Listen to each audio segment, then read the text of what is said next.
Hello दोस्तों, कैसे हैं आप सब। उम्मीद करते ठीक ही होंगे।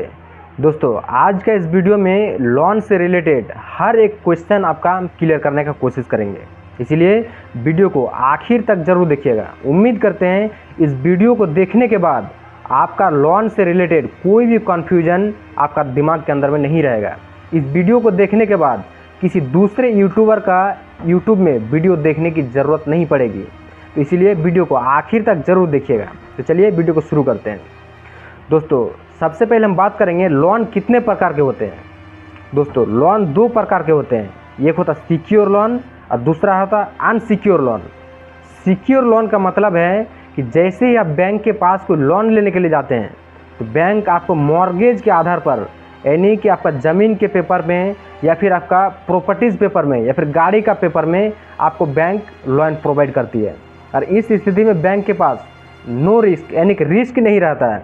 बैंक सिक्योर लोन में, यानी कि मॉर्गेज लोन में बैंक आपको जीरो इंटरेस्ट पर, यानी कम इंटरेस्ट पर और कम सिबिल पर बैंक आपको लोन प्रोवाइड करती है, क्योंकि बैंक के पास कोई रिस्क नहीं रहता है। बाय द वे, अगर आप 3 किस्तें लगातार फेल कर जाते हैं, नहीं दे पाते हैं, तो उसके बाद रिजर्व बैंक ऑफ इंडिया के गाइडलाइन के अनुसार बैंक आपको मॉर्गेज पेपर के अनुसार आप एक एग्रीमेंट साइन किया जाता है कि अगर 3 किस्तें नहीं फेल कर पाते हैं, 3 किस्तें नहीं जमा कर पाते हैं, तो बैंक आपका ज़मीन को, आपका संपत्ति को बैंक बेच सकती है, फिर हड़प सकता है। इसीलिए बैंक को नो रिस्क, यानी कि सिक्योर लोन देने के लिए बैंक के पास कोई रिस्क नहीं रहता है, इसीलिए कम इंटरेस्ट पर बैंक लोन प्रोवाइड कर देती है।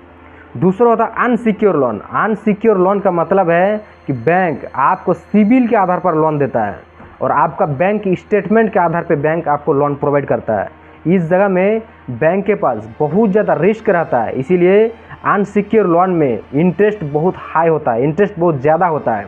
और दूसरी बात है, अनसिक्योर लोन देने के लिए बैंक बहुत ज़्यादा छानबीन करता है कि आपका पिछला डाटा क्या है, आप कहीं पर लोन लिए हैं, कहीं ओडी तो नहीं गिरा हुआ है अभी, या फिर आपका सिबिल कितना हाईएस्ट है, आपका बैंक स्टेटमेंट कितना मजबूत है, आप आईटीआर भरते हैं कि नहीं। बहुत ज़्यादा छानबीन करने के बाद अगर बैंक को लगता है कि हाँ इसको लोन देना चाहिए, तो बैंक लोन देती है, अन्यथा रिजेक्ट कर देता है।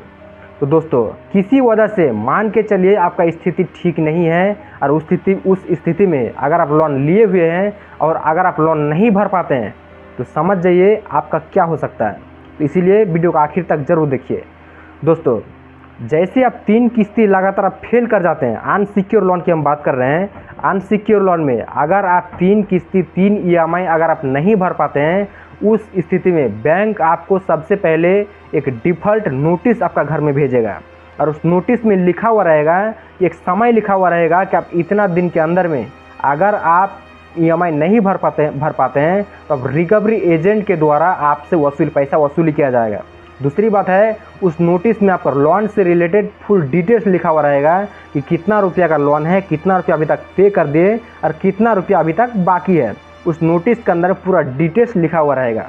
तो 3 किस्तें लगातार अगर आप फेल कर जाते हैं, उस स्थिति में बैंक सबसे पहले रिकवरी एजेंट को हायर करता है और उस रिकवरी एजेंट के और बैंक के बीच एक बात तय किया जाता है कि इस ग्राहक के पास इतना रुपया का लोन दिया हुआ है और ये ईएमआई नहीं भर पाता है, तो इतना रुपया इसके पास पाते हैं, इतना रुपया आप वसूली करके दीजिए, आपको इतना परसेंट आपका रहेगा। रिकवरी एजेंट और बैंक के बीच ये तय किया जाता है। और इस स्थिति में रिकवरी एजेंट उस अपना परसेंटेज निकालने के लिए ग्राहक के घर में आता है और ग्राहक को बहुत ज़्यादा टॉर्चर किया जाता है, उल्टा सीधा हरकत करता है। Reserve bank of India guideline को छोड़ करके उसके खिलाफ में जा कर के ग्राहक को बहुत ज़्यादा धमकी देता है, फ़ोन पर गाली गलौज करता है, ताकि ग्राहक डर के मारे पैसा की कोई चीज़ बेच बाच करके जो है, किसी उधार कर्जा लेकर के जो है उस बैंक को पैसा दे दे। इसीलिए रिकवरी एजेंट ज़्यादा से ज़्यादा कोशिश करता है, डरा धमका करके पैसा वसूली कर लेता है। तो दोस्तों, इस स्थिति में आपका जानना बहुत ज़रूरी है कि अगर आप रिकवरी एजेंट आपका घर में आकर के उल्टा सीधा हरकत करता है, घर में आके खुट्टा गाड़ के बैठ जाता है, गाली गलौज करता है, डरा धमकाता है, तो इस स्थिति में आपको रिजर्व बैंक ऑफ इंडिया का गाइडलाइन के अनुसार आप सबसे पहले कैमरा निकालिए, उसका रिकॉर्डिंग करिए। आप उस रिकवरी एजेंट का आईडी कार्ड देखना चाहिए।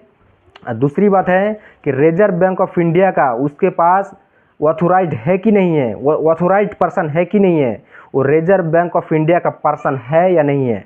दूसरी बात है कि आपका घर में जो बैंक आपको नोटिस भेजा था वो नोटिस वो रिकवरी एजेंट के पास है या नहीं है। अगर सब कुछ ठीक ठाक है तो भी वो रिकवरी एजेंट आपको उल्टा सीधा हरकत नहीं कर पाएगा। अगर करता है तो आप उसके खिलाफ थाना में कंप्लेन करिए। अगर थाना में कंप्लेन नहीं लेता है तो कोर्ट में कंप्लेन करिए, उसके ऊपर कड़ी से कड़ी कार्रवाई किया जाएगा। रिजर्व बैंक ऑफ इंडिया के अनुसार आपके घर में रिकवरी एजेंट आने के बाद आपको सिर्फ प्रेम भाव से ही पैसा मांग सकता है, इसके अलावा कोई भी उल्टा सीधा हरकत नहीं कर सकता है। दोस्तों ये आपके लिए जानने के लिए हम बता दें कि अनसिक्योर लोन में अगर आप चाहे तो उसको लोन को पे कर दीजिए, आपके लिए अच्छा रहेगा, यानी कि आपका सिविल ठीक ठाक रहेगा।